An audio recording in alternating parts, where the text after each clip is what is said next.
बिस्मिल्लाहिर्रहमानिर्रहीम।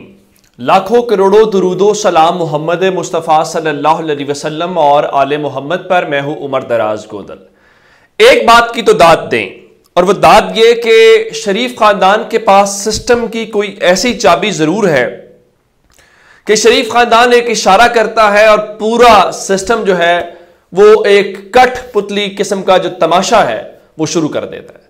शरीफ खानदान जो चाहता है इस मुल्क के अंदर सब कुछ वही हो रहा है।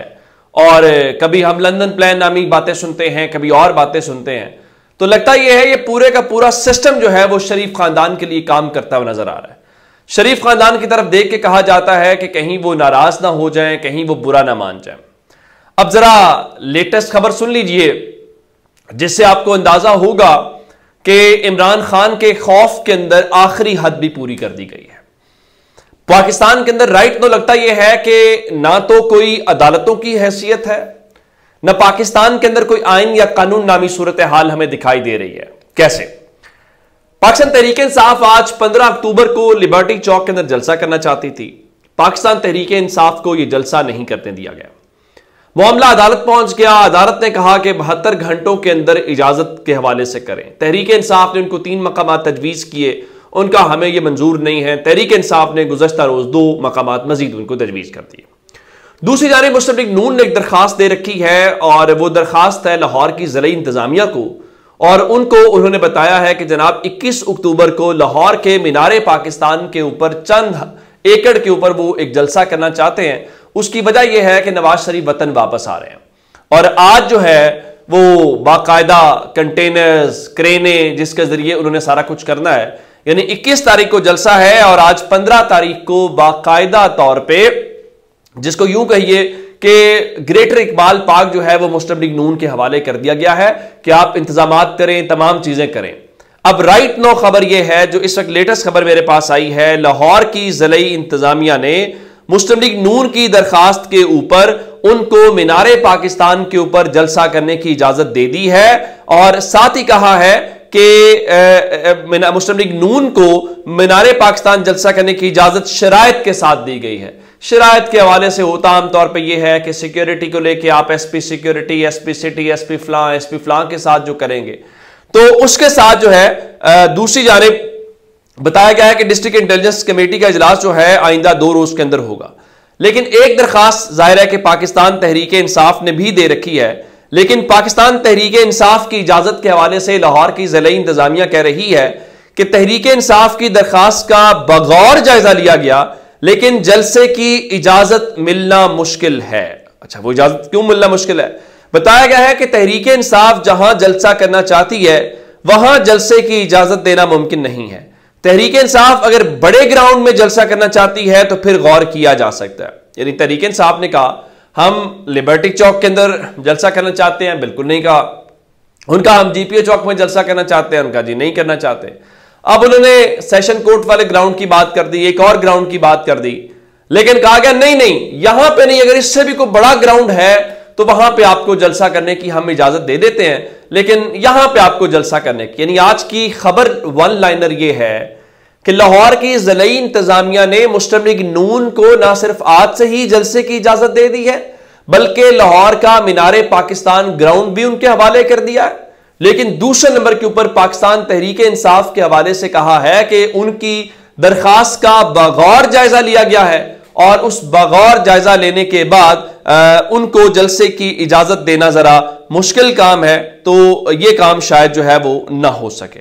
बिल्कुल ठीक है जनाब, इसमें कोई कबाहत वाली बात नहीं है। अगर कोई ये कहे कि मुस्लिम लीग नून अगर कहती कि लाहौर एयरपोर्ट के रनवे के ऊपर वो जलसा करना चाहते हैं और इस दौरान लाहौर का रनवे बंद कर दिया जाए, जहाजों को उड़ने और उतरने की इजाजत ना दी जाए, तो आप यकीन मानिए लाहौर क्या, पंजाब क्या, कि पाकिस्तान की तमाम तर इंतजामिया, तमाम तर जो है वो इस बात के ऊपर बिल्कुल कहते जी बिल्कुल ठीक है, ये सबसे बेस्ट चीज है, तो वो रनवे के ऊपर भी जलसे की इजाजत दे देते। अब अगली बात कि अंदाजा कीजिए कि जिस शख्स को जलसे की इजाजत दी जा रही है वो राइट नाउ इस वक्त भी अदालतों को मतलूब है, अदालतों से मफरूर है, लेकिन उसके बावजूद मीनारे पाकिस्तान उनके लिए हाजिर है। और लेकिन दूसरी जानिब एक और सियासी जमात जो आईनी कानूनी हक इस्तेमाल करना चाहती है, उनके लिए इस किस्म की कोई सूरत हाल नहीं है। आगे चलते हैं। अगली बात यह है कि इस वक्त मुराद सईद जो है वो बहुत ज्यादा मतलूब है। वजह क्या है कि मुराद सईद बोलते भी हैं, मुराद सईद ने बहुत सारी चीजें खोल के भी रखी हैं। तो अब सूरत हाल यह है कि घर की खवातीन तक बात आ गई है। हालांकि जिस मुआशरे से हमारा ताल्लुक है वहां जितनी बड़ी लड़ाई भी हो, खवातीन, बच्चों, बुजुर्गों को लेके एक लाइन ड्रॉ की जाती है। अब बताया गया है कि जो मुराद सईद के ससुराल हैं वहां पे उनकी जो खवातीन हैं उनके खिलाफ एक FIR जो है वो दर्ज की गई है। लेकिन आज पेशावर के एक जज ने कम से कम ये बताया है कि जज साहब डट जाएं तो बहुत कुछ हो सकता है, और उन्होंने दलेरी की एक नई मिसाल कायम की है। और ये जो जज साहब हैं उन्होंने इस हवाले से कहा है कि जनाब आली जो मुराद सईद के ससुराल हैं उनके घर के ऊपर जो है वो जो रेड किया गया है वो शायद ठीक नहीं था, या उस रेड को उन्होंने गैर कानूनी कहा है। और उनके मुताबिक जब वहां से कुछ नहीं मिला तो उनके बहनोई, भाई और जो सेक्रेटरी हैं उनको गिरफ्तार कर लिया गया है। और उसके अंदर जो नाम लिए गए हैं उससे आप अंदाजा लगाइए कि उस रेड के वक्त या उस वक्त लोग वहां पे कौन कौन मौजूद थे। तो चलिए, एक अच्छी बात है कि जज साहब कम से कम इसके ऊपर कुछ स्टैंड लेते हुए नजर आ रहे हैं, या कम से कम बताते हुए नजर आ रहे हैं कि अगर पाकिस्तान की आला अदालतें, जिसमें हाई कोर्ट शामिल है, जिसमें सुप्रीम कोर्ट शामिल है, अगर वो कुछ नहीं कर सकती तो कम से कम ये जज साहबान तो कर सकते हैं।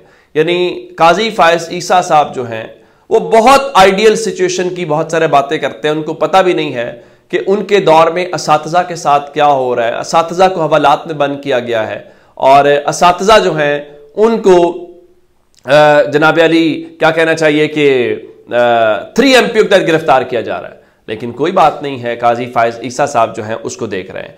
अच्छा, ये मामला तो हो गया। अब चूंकि पाकिस्तान में से जो सबसे बड़ा मसला है वो इलेक्शंस का है, और इलेक्शंस अभी होते हुए दिखाई नहीं दे रहे। अब लोग कह रहे हैं कि अगर नवाज शरीफ वापस आ रहे हैं तो इसका मतलब है कि इलेक्शंस हो रहे हैं। लेकिन मैं आपको एक जरूरी बात जो बताना चाहता हूं वो है कि वोट के इंदराज, मुंतकली, दुरुस्तगी और अखराज में सिर्फ 10 दिन बाकी हैं, और 25 अक्टूबर तक आप जो है अपने वोटर लिस्टों में नाम दर्ज भी करवा सकते हैं, कवायफ की दुरुस्तगी करा सकते हैं। लेकिन 25 अक्टूबर के बाद जो है वो ये मुमकिन नहीं होगा, और आप अपना शनाख्ती कार्ड नंबर बगैर किसी डैश के लिख के 8300 यानी 8300 के ऊपर भेजें, और अपने वोट से मुतालिक मालूमात जरूर हासिल करें कि आपका वोट कहां पे रजिस्टर्ड है और क्या वो जो उसके कवायफ हैं वो दुरुस्त है, अगर नहीं है तो उसमें क्या कुछ करना है। एक जानिब तो हो गया ये, दूसरी जानिब जरा इलेक्शन कमीशन ने मीडिया से मुतालिक ज़ाब्ता अखलाक जारी किया है, और उस ज़ाब्ता अखलाक के मुताबिक पोलिंग स्टेशन के ऊपर के अंदर मीडिया के दाखिले के ऊपर पाबंदी लगा दी गई है, और इलेक्शन से मुतालिक जो एग्जिट पोल्स हैं और जो सर्वेज हैं उसके ऊपर भी पाबंदी आयद कर दी गई है। यानी इसका मतलब बड़ा सादा है कि आप जो मर्जी पोलिंग स्टेशंस के अंदर करें, लेकिन मीडिया को कवरेज की इजाजत नहीं होगी। और बहुत सारी जगहों के ऊपर दुनिया की जो जदीद जमहूरियतें हैं, जो मुस्तहकम जमहूरियतें हैं, वहां पे एग्जिट पोल्स का तस्वुर आता है, और एग्जिट पोल्स ठीक भी होते हैं और गलत भी होते हैं। लेकिन पाकिस्तान का इलेक्शन कमीशन चाहता है कि ऐसा कुछ ना हो। दूसरा, सर्विस के हवाले से देखिए, लोगों से पूछना कि आप किसको वोट करते हैं, क्या करेंगे, ये जाहिर है एक लोगों की राय है, लेकिन उसको भी रोकना जरूरी है, क्योंकि सर्विस जो आ रहे हैं वो जिसको इस वक्त जितवाना है उसके खिलाफ आ रहे हैं, तो फिर सर्विस के ऊपर पाबंदी भी बहुत जरूरी है। तो बहुत सा ख्याल रखिएगा। खुदा हाफिज।